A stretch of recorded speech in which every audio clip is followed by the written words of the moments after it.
요나서 1장 17절 말씀에서 2장 10절 말씀까지 우리 함께 교독하겠습니다.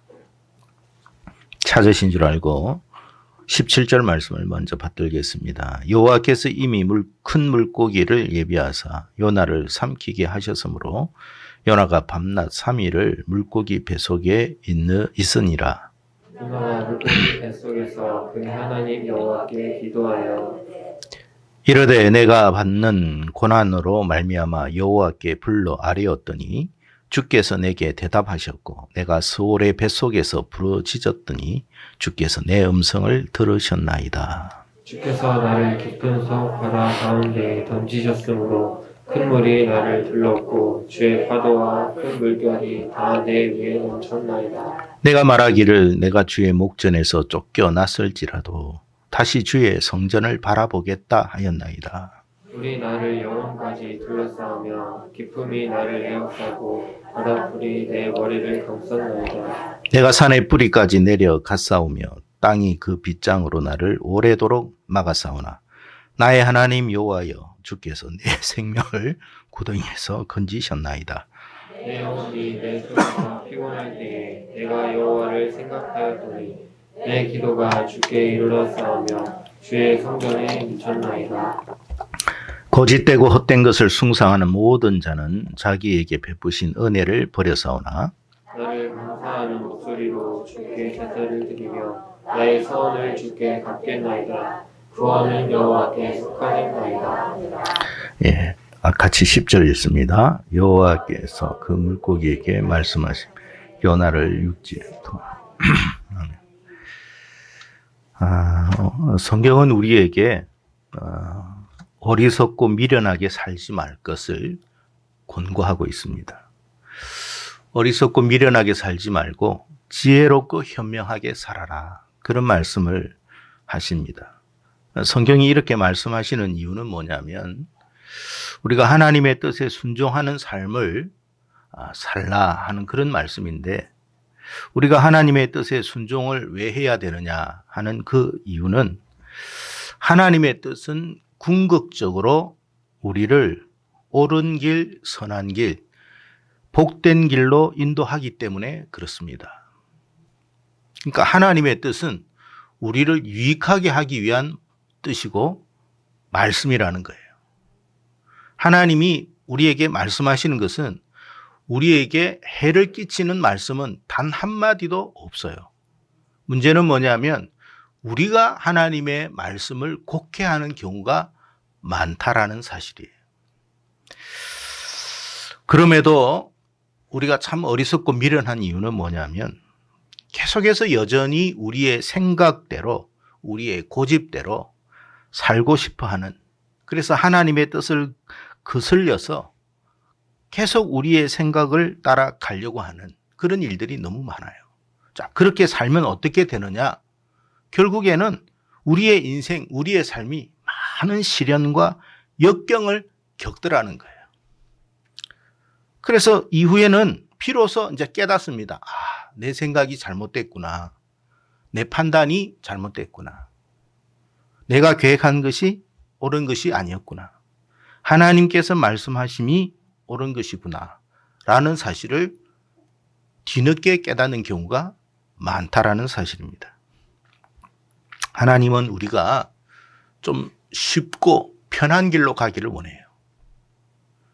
그런데 우리는 우리의 고집대로 우리의 생각 때문에 쉽고 편한 길을 가는 게 아니라 어렵고 힘든 길을 가는 경우가 더 많습니다. 오늘 본문의 말씀은 우리가 잘 아는 요나에 관한 말씀이에요. 하나님께서 요나에게 니느웨로 가라. 그곳에 그들에게 하나님의 심판을 선포하라. 그렇게 말씀을 하셨습니다. 근데 요나가 어떻게 했습니까? 기어코 하나님의 뜻대로 걸어가지 않아요. 하나님의 뜻대로 걸어가는 것이 아니라 정반대의 길을 향하여 갑니다. 이 일로 말미암아 어떤 일들이 일어났느냐? 우리가 잘 알다시피 요나는 자신이 감당할 수 없는 큰 시련을 맞게 됩니다. 그래서 결국에는 바다에까지 던져지게 되고 오늘 말씀을 읽어보니까 바다의 뿌리까지 갔다는 걸 보니까 바다의 맨 밑바닥까지 간 것이 아닌가 하는 생각을 하게 됩니다. 결국에는 물고기 밥까지 됐어요. 여러분, 물고기 뱃속에 들어갔다는 것은 살았다는 거예요? 죽었다는 거예요? 아니, 동물 뱃속에 들어가가지고 살 수 있는 사람이 누가 있습니까? 죽은 거예요. 살 수가 없어요. 그런데 하나님께서 요나를 살려주십니다. 있을 수 없는 일이에요. 어쩌면 지금 대부분의 그리스도인들의 모습 속에서 실상 요나와 같은 삶을 살고 있는지도 몰라요. 무슨 말이냐 하면 우리는 지나온 과거를 뒤돌아보면 어떤 일로 말미암아 사건으로 말미암아 벌써 무너지고 망하고 죽었어야 할 사람들이에요. 그럼에도 불구하고 여전히 죽지 않고 이 자리에 있는 것은 하나님이 살려주고 있다는 사실이에요. 어떤 일 때문에 다른 사람은 몰라요. 자기는 알아요. 어떤 그 일 때문에 나는 벌써 내 인생이 끝났어야 할 그런 어떤 삶을 생각할 때가 있다는 거예요. 그런데도 그 일 때문에 죽은 것이 아니라 살고 있는 것은 하나님이 저와 여러분을 포기하지 않았기 때문에 그런 줄로 믿으시기를 바랍니다. 물론 지금도 여전히 참 견디기 힘든 과정일 수는 있어요. 그 일이 계속 지속됨으로 말미암아 지금도 그 일 때문에 힘들고 고통 가운데 힘든 가운데 있는 사람들도 있습니다. 물고기 뱃속에 요나가 들어간 것처럼 여러분 물고기 뱃속에 요나가 들어가면 그곳이 뭐 아주 아늑하고 아주 그냥 맨션처럼 호텔처럼 그랬겠습니까? 아니 침대가 탁 물고기 뱃속에 들어가니까 침대가 놓여 있고 그 옆에는 화장실이 있고 뭐 냉장고 문을 열면 거기에 뭐 필요한 모든 것이 다 되어 있습니까? 물고기 뱃속이었지 그렇습니까? 아니에요. 온갖 그 뭡니까 생선들 썩은 냄새들 그 가스 뭐 이런 것에 의해 가지고 질식할 것 같은 상황에 요나가 처한 거예요. 끔찍한 거예요. 끔찍한 거. 썩은 냄새로 정말로 구역질하고 토할 것 같은 그런 상황에 처했던 것처럼 지금 우리의 현실도 그럴 수 있다는 거예요. 너무 괴로워요. 지금 처한 현실이. 너무 힘들어요. 그럼에도 불구하고 여전히 살아있는 이유는 하나님이 우리의 생명을 붙들고 있기 때문에 그런 거예요. 오늘 본문의 말씀을 통해서 우리가 몇 가지 사실을 좀 함께 생각하며 깊이 명심하며 살아갈 수 있기를 바랍니다. 첫째, 성도의 운명은 결코 열악한 상황이나 환경 때문에 망하는 일은 없다라는 거예요. 우리가 이 점을 알아야 돼요. 내가 살아가면서 열악한 환경을 만날 수는 있어요. 그것이 나로 인한 것이든지 나로 인한 것이 아니든지 그런 상황에 처할 수는 있어요. 그러나 우리가 여기에서 크게 절망하거나 낙심하지 말아야 할 것은 이 환경 때문에 내가 망하는 일은 없다라는 거예요. 죽는 일도 없어요. 그러니까 우리가 뭐에 놀랍니까? 어떤 내가 처한 상황이나 형편과 어떤 그 일들 때문에 놀랄 때가 많아요. 왜 죽느냐 하면 그 일로 인해서 자기 스스로 죽어요. 사실은 죽을 일도 아닌데 자기가 스스로 절망하고 자기가 스스로 낭망하고 자기가 스스로 목숨을 끊어버려요. 결코 죽을 일이 아닌데도 그렇게 해요. 여러분 알아야 합니다. 우리가 처한 현실, 상황, 어려움 때문에 우리가 망하는 일은 없어요. 죽는 일은 없어요. 자, 무슨 말이냐면 여러분이 지금 어떤 상황에 처해 있는지는 잘 모르겠어요. 그것 때문에 절망하지 말라는 거예요. 왜요? 하나님이 여전히 여러분을 생명을 주관하고 있기 때문에 그런 거예요. 그래서 여러분 상황 때문에 낙심하여서 그냥 인생을 패배자로 살지 마세요. 최악의 상황 속에서도 우리는 하나님을 바라볼 수 있는 그런 삶이 되어야 할 줄로 믿으시기를 바랍니다. 누가 볼 때는 분명 저 인생은 망한 거야. 저 인생은 끝난 거야. 그렇게 생각할 수 있어요. 이제 너에게는 소망이 없어. 너는 더 이상 기대할 것도 없어. 그러니까 모든 것을 다 정리해. 누가 모든 사람이 다 그렇게 말한다 할지라도 여러분은 동의하지 마십시오. 왜? 아직 한 분이 남아 계세요. 그분은 여러분의 구원자이신 하나님이십니다. 하나님이 여러분을 포기하지 않는 이상 여러분은 망하거나 죽는 일은 없어요. 사람이 때로는 일을 하다 보면 어떤 사업을 하면서 실패할 수도 있고 인간관계 속에서 처절하게 깨어질 수도 있어요. 내가 이상한 사람을 만나가지고 내 인생이 뒤틀려질 수도 있어요. 그렇다고 여러분이 끝난 건 아니에요. 하나님이 다시 회복시켜 주시면 회복될 수 있음을 믿으시기를 축복합니다. 그것이 오늘 요나서에서 우리에게 주시는 첫 번째 교훈입니다. 우리가 두려워해야 할 건 뭐냐면 처한 현실이나 열악한 환경이 아니에요. 이것 때문에 낙심하고 절망할 게 아니라 우리가 정말로 두려워해야 할 것, 염려해야 할 것은 뭐냐면 내가 혹시 하나님의 뜻을 저버리고 있는 것은 없는가? 그거를 생각하십시오. 내가 하나님의 뜻을 저버려가지고 이 같은 상황에 처하고 있는 것은 아닌가를 뒤돌아보십시오. 그러면 회복의 길이 보일 줄로 믿습니다. 하나님은 우리에게 니느웨로 가라고 말씀을 하시는데 우리가 다시스를 향해서 걸어가고 있는지도 몰라요. 그 일로 말미암아 처한 불행함, 불우함, 여러 가지 일들, 이것은 여러분 우리를 고통 속에 처하게 한 것은 사실이지만 이것 때문에 우리가 죽을 일은 아니에요. 여전히 우리를 향한 하나님의 놀라운 계획이 있음을 믿으시기를 축복합니다. 두 번째는 뭐냐면 하나님의 뜻을 저버린 가운데에서 우리가 순조로움과 순탄함을 입고 있다면 이것은 결코 복이 아니라는 거예요. 우리가 하나님의 뜻을 저버리는 일들이 종종 있어요. 왜? 하나님의 뜻에 대해서 동의하고 싶지 않은 것도 있을 것이고 동의는 되지만 내 형편상 그럴 수 없다라고 생각해서 불순종하는 일도 있어요. 그러나 그런 가운데에서도 뭔가 일이 잘 된다면 그건 복이 아니에요. 결코 복이 아니에요. 하나님의 뜻을 거스리고 있다는 사실을 본인이 알아요. 그런데도 일은 잘 되고 있어. 그거는 복이 아니에요, 여러분. 그 순탄함과 순조로움은 우리를 더 큰 구렁 속으로 빠뜨리는 계기가 된다는 것을 잊지 않기를 축복합니다.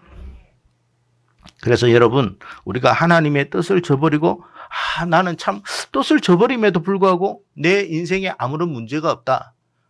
절대 그런 생각하지 마시고 속히 지금이라도 뒤돌아보시고 돌이키시는 여러분 되기를 축복합니다. 하나님의 뜻을 거스림으로 불구하고 여러분 우리에게 아무런 일이 일어나지 않는 것은 지금까지지 앞으로는 몰라요, 여러분. 요나가 니느웨로 가라고 하는 하나님의 뜻을 거스려서 다시스를 향해 배를 탔지만 그 다시스를 가려고 하는데 마침 배를 만났어. 얼마나 여러분 순조롭고 순탄합니까? 그리고 항해도 순탄하게 갔습니다. 여러분, 그 순탄함은 순탄함이 아니에요. 우리를 더 불행하게 만드는 길이라는 것을 잊지 않기를 축복합니다. 세 번째는 하나님의 말씀 안에서 순종함을 훈련하십시오. 시편 19편 7절의 말씀에 이런 말씀이 있습니다. 여호와의 율법은 완전하여 영혼을 소성시키며 여호와의 정건은 확실하여 우둔한 자를 지혜롭게 하며 그랬어요.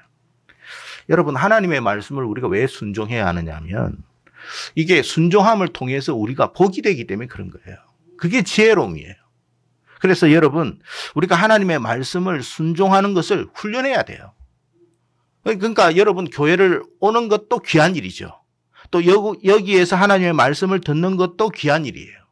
근데 그것으로 그치지 마세요. 들었던 말씀을 순종하세요. 내가 할 수 있는 것부터 하나씩 시도해 보십시오. 그래야만 결정적인 하나님의 말씀이 왔을 때 순종할 수가 있는 거예요. 우리가 여러분 작은 것부터 순종하는 훈련을 해야 가장 어떤 힘든 부분 속에서도 순종함의 모습들이 나올 수 있는 거지, 평상시에 순종 안 하는 사람이 결정적인 어떤 일에 순종할 수 있느냐? 없습니다. 그러니까 우리는 늘 순종을 연습해야 돼요. 순종을 훈련해야 되는 거예요. 우리가 오늘 뭐 건의도 이렇게 군에서 이제 100일 휴가를 받고 이제 나왔는데, 여러분 군대에서 훈련하는 게 뭐예요? 명령에 순종하는 훈련이에요. 지휘관이 어떤 명령을 내리면 그것에 궁극적으로 순종합니다. 그러나 그 책임은 지휘관에 있는 것이지 당사자에게 있는 게 아니에요. 하나님께서 우리에게 명령하실 때 그 모든 책임은 누구에게 있어요? 하나님께 있는 거예요. 그러니까 우리가 순종하면 책임은 다 하나님께 있기 때문에 우리는 순종만 하면 되는 거야. 병사가 여러분 뭔가 지휘관이 이렇게 말을 했는데 지시를 해서 순종해서 문제가 생겼다. 그럼 병사의 책임이 아니에요. 지휘관의 책임이지. 하나님께서 우리에게 얼토당토하는 그런 명령을 하실 일도 없지만 그 명령을 하셨을 때는 우리를 위한 모든 것을 다 보장하신 거예요. 그러니까 우리는 믿고 순종만 하면 돼요. 어떻게 순종해야 되느냐? 할 수 있는 것부터 하십시오. 뭐 주일 성수 하라고 하면 내가 이거 그래 내가 주일 성수 열심히 해야지. 그거부터 자꾸 훈련하십시오. 내가 기도해야 되겠다. 기도하는 부분을 훈련하십시오. 내가 기도할 때 내가 꼭 식사 시간에는 빠짐없이 내가 기도하고 말리라. 그것도 순종이에요. 훈련이에요. 내가 어디를 가든지 맨 첫 번째는 그 자리에서 하나님께 기도하겠다. 그것도 훈련이에요. 자꾸 그런 훈련 속에서 뭐예요? 훈련을 하다 보면 더 큰 것도 감당할 수가 있는 거예요. 병사들이 처음에 가면 여러분 뭐 제식 훈련부터 합니다. 그런 훈련부터 자꾸 시켜가지고 나중에는 유교 훈련도 하고 뭐 동계 훈련도 하고 그보다 더한 일도 하죠. 처음부터 뭐 동계 훈련을 시키고 유교 훈련 시키지 않아요. 작은 것부터 시키는 거예요. 작은 것부터 훈련된 사람이 큰 것을 할 수 있는 거예요. 저와 여러분이 하나님의 말씀에 순종하는 훈련을 거듭할 수 있기를 축복합니다. 요나는 선지자였지만 순종의 훈련이 좀 부족했던 것 같아요. 우리는 요나를 통해서 굉장히 위로를 얻고 위안을 얻습니다. 왜? 너무나 내 모습하고 비슷해서 그래요. 다 요셉처럼, 다 다니엘처럼 하면 정말 우리는 아주 정말 고민해야 될 텐데, 하나님께서 감사하게도 요나와 같은 사람을 또 이렇게 간간히 두시니까 얼마나 감사한지 모르겠어요. 그러나 요나처럼 그렇게 삶을 험난하게 살 필요는 없어요. 지혜롭게 살아야 된다 이 말이에요.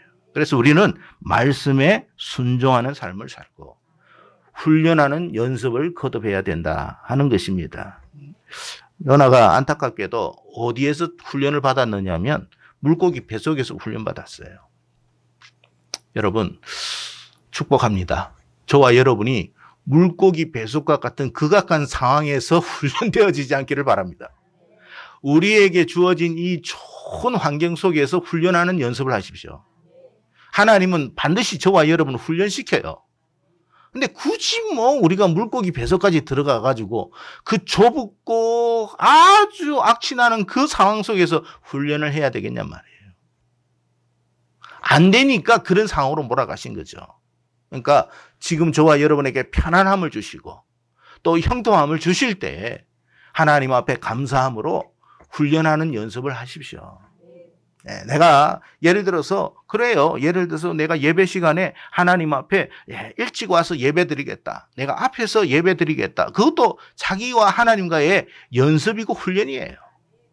그 훈련 속에서 선한 하나님의 축복을 경험하고 은혜를 경험하는 우리 모두가 되었으면 좋겠습니다. 마지막으로 오늘 제목에 있는 것처럼 고통을 피할 수 있는 길은 뭐냐 이 말이에요. 우리가 최악의 환경에 처할 수 있어요. 그거는 환경에 처하면 안 좋겠지만 그런 환경에 처하게 되었을 때 어떻게 해야 될 것 같아요? 기도하는 길이에요.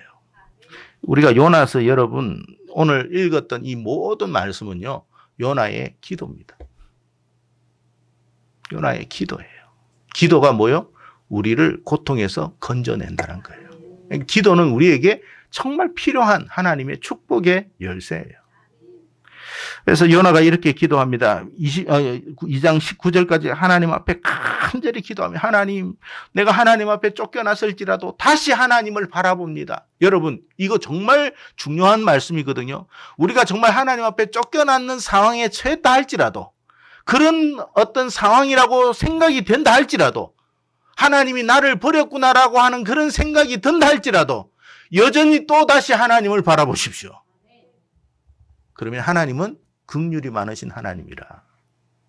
야, 보기 싫으니까 다시는 나에게 얼굴 대지 마. 너 얼굴도 보기 싫어. 그런 하나님 아니에요.